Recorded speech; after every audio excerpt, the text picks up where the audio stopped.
これどう思う？僕はいらんけどね。これよ、うん、ペーパーのグライダーでこすったら、ああ、俺が思うたかって、うん、俺もいらんと思う、うん、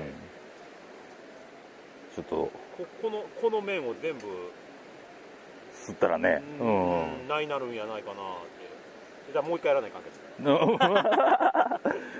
いいんじゃない、いいんじゃない。やれ感が出ました。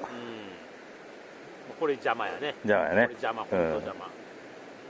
いや、いいです、いいです。ちょっとこれ溶接で丸坊主に変えてくれんの？無理やなくね。いやあれでなんかをよ、うん、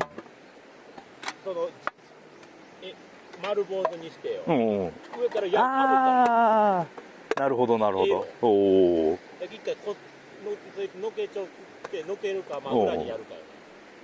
はいはい。裏使うか。丸坊主いけると思う。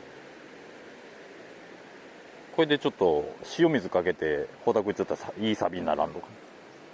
錆びるのかね。錆びるのかね。